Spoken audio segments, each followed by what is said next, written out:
አቤት እናትነት ሚስጥሩ ረቂቅ ወረት የሌለበት ፍቅሩ የማያልቅ አቤት እናትነት ሚስጥሩ። ሰላም አለይኩም ወራህመቱላሂ ወበረካቱ። ውድና የተከበራችሁ ውድ የሎሚ ቤተሰቦች እንዴት ናችሁ? ደህና ናችሁ? ሁሉ ሰላም ከእኔ ጋር አልሐምዱሊላህ። ውድ ቤተሰቦች እንዲሁም ክርስቲያን ወገኖች ሰላም ብያለሁ። ሰላማችሁ ብዙ ተረፍ ይበል እያልኩኝ ዛሬ እንግዲህ ምሳሌ ክፍል 92 እና 93 እጅግ በጣም ገራሚና ድንቅ የሆነ ድራማ እንዲሁም በአጭር ጊዜ የጀመረ ድራማ ነው። ግን ደግሞ ምሳሌ እጅግ በጣም ብዙ ነገሮችን ያስተምራል። ክፋት የተሞላበት ቢሆንም ግን በጣም ብዙ ነገሮች ለፈ እንግዲህ ያቋረጥነው ሞገስ ፈርምልኝ እንግዲህ አንተና የሉላን ፍች ሲለው በጣም በሚገርመው ሁኔታ እንግዲህ በፈታው ይጠፋል። ለማምለጥም እንዲሁም እጁ እንዲፈታል ለሚያደርገው ድርጊት ነው እያለ ባለበት ሁኔታ እንግዲህ ድንገት ቢመጣም መድብል እንግዲህ አቶ ዝና እንግዲህ አስበኸዋል? ሞገስ ማለት እጅግ በጣም ገራሚና እንደዚህ አይነት ሰው ነው በማለት ግን የእውነት ልትፈታው ነበር ወይ ሲለው ልፈታው ሳይሆን ላላድርጌለት እንድሞክርና እንድፈርምልኝ ነበረ ሲል ለማንኛውም አንተ የምታደርገው እንደ ሕፃን ነው እንዴ? ምን አስበኸዋል? ወይስ እንዲሁም ጅል አድርገዋል? የሉላ ፍቅር እሱ ምንም ብታደርግ አይፈርምልህም በማለት መድብል ሳይኖር ሊፈርምልህ ፈቃደኛ ነኝና በማለት እንዲሁም ግን አንተም እያሮጣ መጣህ፣ ትንሽ ብትዘገይ ጥሩ ነበር ሲል በጣም በሚገርም ሁኔታ እንግዲህ ሲሄድ ፈርምልህና እናንተ ትወልዳላችሁ፣ ንብረትና ሀብት ሳይኖርህ እንግዲህ ማግባትና መውለዱ ከባድ ስለሆነ ወልደህ እንግዲህ ትሞታለህ በማለት አምጣ ልፈርምልህ አምጣ ይለዋል። በዚህም መካከል ድርሻዋን ጨምረህ ትሰጣለህ አይደለም ምንም ግዴታህም ስለሆነ ሲለው እኔ በጣም የሚያቃጥለኝ ነገር እኮ ግን ሳትወልድ መኖሯ ነው ሲል አንተ ዝም አትልም እንዴ? ለማንኛውም እያደረግ ያለው ነገር እውነት እንዳይመስልህ እጅግ በጣም እየተሳሳተ ነው። እንደዚህም በእንደዚህ አይነት ሁኔታ ሆነ አሁንም እያውነህ እልኳልተውም አልወጣለህም በማለት መድብል እንግዲህ ዝናን ጠይቀዋል። ዝና ግን እንደዚህም ሆኖ እልኩ አልተወውም። ቅድስቴ ደግሞ በሀሳብና በጭንቀት እልም ብላ ከሄደችበት ድንገት እንግዲህ የምሳሌን ሻንጣ ከተንተርሳ እንግዲህ ባክሽ እንደዚህ ተግዝሽ ማየት ለኔ ከባድ ነው ባክሽ ትላታለች። ዳጣዬ የምታደርገው ነገር ምንም አይነት ለውጥ የለው፣ ስለዚህ ራሴን ባትጎጂ የተሻለ ነው ስትላት እኔ ምሳሌን አጥቼ እኮ መኖር አልችልም፣ ጨንቆኝ ነው። ይህ ብሩኬ እጅግ በጣም ሲያሳስብና ሲያስጨንቀኝ ደግሞ ይችን ህፃን ልጅ ወስደው ምን ሊያደርጓት እንደው ግራ ገብቶኛል፣ ጨንቆኛል፣ ግን ምን ማድረግ አለብኝ ትላታለች። እንግዲህ አባቷስ ድንገት ቢመጣ ምን ልለው ነው ስትል ለሱማ መድብል መልሳለሁ እኔ ጨንቀኛል፣ እባክሽ ፈታ ብቻ ነው የምወደው፣ ጉድ እኮ ነው በማለት እንግዲህ ዳጣ ማጨናነቂያ ስለማይሆን እባክሽ አይመቸኝም፣ ዘና አድርጊኝ፣ እሷ ምንም ሳትሆን የምትመለስበት ጊዜ ይመጣል ስትላት እንግዲህ ጭንቀት እኮ መፍትሄ ሊያመጣ ሳይሆን ግን ደግሞ ተፈጥሮ በዚህ መልኩ ያደርጋል። አስበሽዋል? ምን ላድርግ? እኔም እኮ በጣም ስለጨነቀኝ ነው ፍርሃት ውስጥ የገባሁት በማለት እንግዲህ ቅድስቴ ለዳጣ ትነግራታለች። ግን ደግሞ መፍትሄ የምታገኘው በጭንቀት ነው ስትል ምሳሌ ከምልሽ በላይ ብልጥና ምርጥ ልጅ ነች። የትም ብትሆን ማንም ጋር መተዳደር የምትችል እጅግ በጣም ገራሚ ልጅ ነች። ግን እሷ የፈለጉት መድብልን መያዣ ስለሆነ ምንም የሚያደርጓት አይችልም ስትላት እንግዲህ እኔ ምሳሌ ከሌለች እዚህ ልቆይ አልችልም ካሁን በኋላ ስትላት ዳጣዬ እንግዲህ እባክሽ አትፈራገጪ፣ እባክሽ አርፈሽ ተቀመጪ በማለት ዳጣ እንግዲህ ልታስጨንቃት ትፈልጋለች። ግን ደግሞ እሄዳለሁ፣ አዎ መሄድ አለብኝ፣ ምሳሌ የሌለችበት መቀመጥ አልችልም፣ እኔ ገጠር መሄዴ አይቀርም እንግዲህ ስለዚህ ምንም ማድረግ አልችልም፣ መልስ የለኝም። የብሩኬ መጥፋት ልም ማለት ሲገርመኝ ይሷል ማለት በጣም ጭንቀት ውስጥ ያስገብብ የአንቺ ገጠር መግባት እንግዲህ ምሳሌ ሊያድናት አይችልም፣ ወስኛለሁ እፈልጋለሁ ስትላት የቡራን መጨረሻ የምሳሌንም አረምናየት አንቺ ራሱ ጨካኝ ነሽ፣ ምን አዛኝ ሆንሽ በማለት ዳጣ እንግዲህ ትጫውባታለች። የምታደርጊው ያለው ልጅሽ ብትሆን ጥለሻት አትሄጂም በማለት ዳጣ በብስጭት እንግዲህ ላጥ ብላ ጥላ ስትሄድ ቅድስቴ ደንግጣ ብትከተላትም ዳጣ ግን ማንንም አልሰማም ብላለች። መድብል እንግዲህ በጣም ወንዳው ወንድ ለሚፈልገው ነገር ወደኋላ የማይል እጅግ በጣም እንግዲህ ምርጥ ሰው ነው።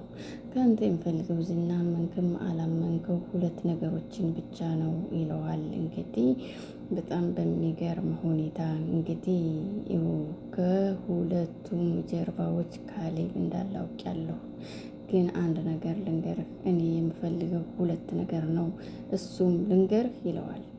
አንዱ እንግዲህ ብሩኬን መፍታት፣ ሁለተኛው ምሳሌን ይሆናል ይለዋል። ስለዚህ ስለ ሚስት ፍች ሲለው ሚስት በጉልበት የለም፣ በ21ኛው ክፍለ ዘመን ሌላ ነው፣ ማድረግ የማትችለው ነገር ነው።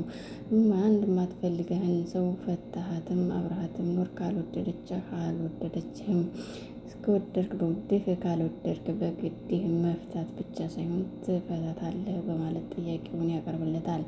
ግን ደግሞ ዝና አሻፈረኝ እምቢ በማለት አሁንም ጉራውን ቀጥሏል።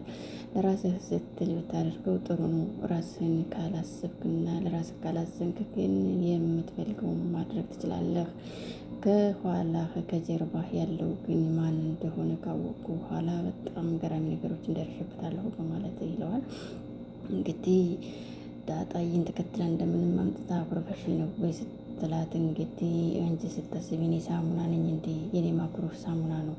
ግን አንድ ጥያቄ ልጠይቅሽ፣ ምሳሌን ለማዳን እንሞክር ትላታለች።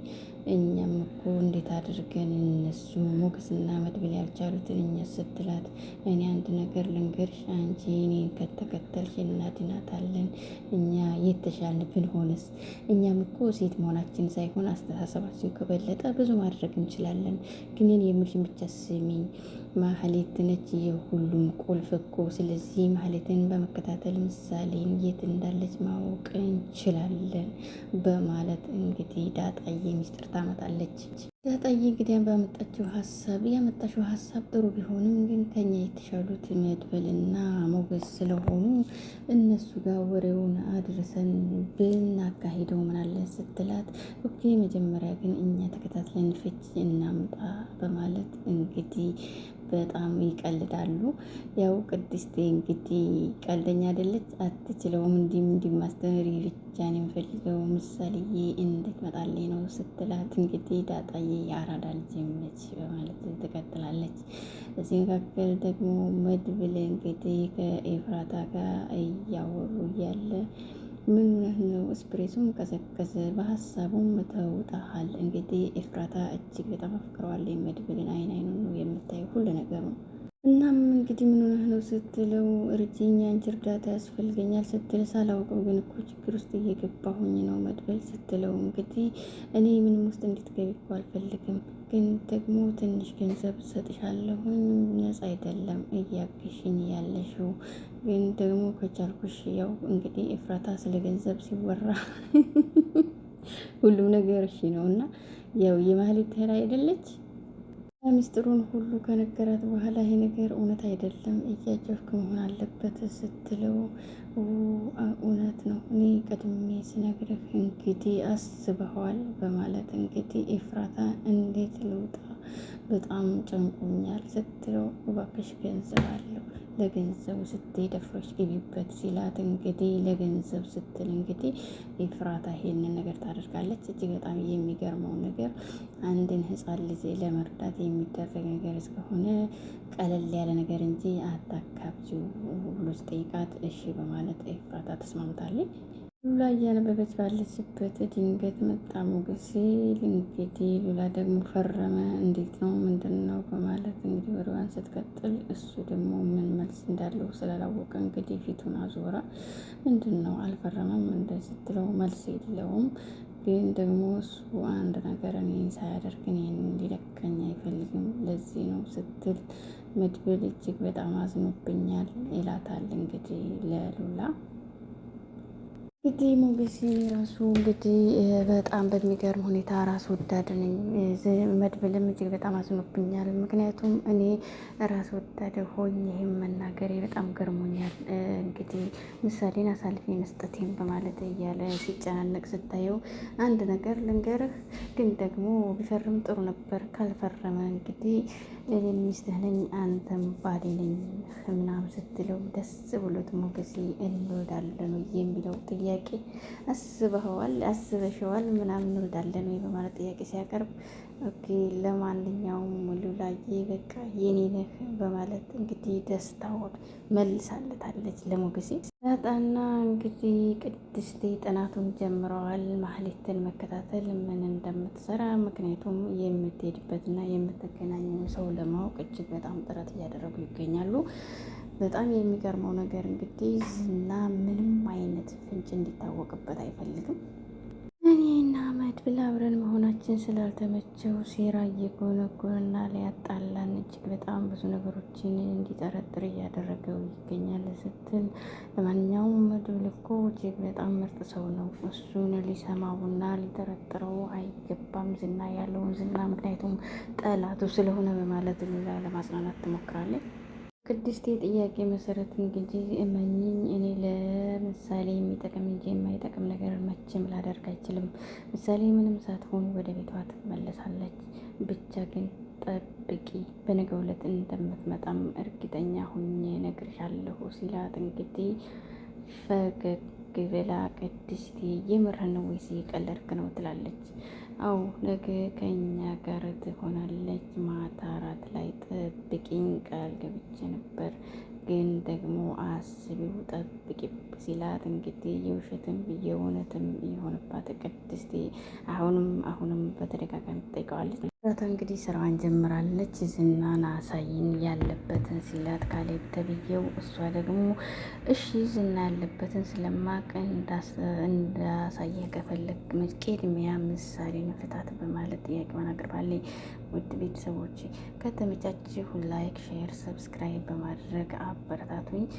ሰላም ለሀገራችን፣ ሰላም ለኢትዮጵያውያን፣ ሰላም ለሚፈልጉ ህዝቦች በሙሉ አሰላሙ አለይኩም ወራህመቱላሂ ወበረካቱ። ላይክ ሼር ሰብስክራይብ ማድረግ አትርሱ።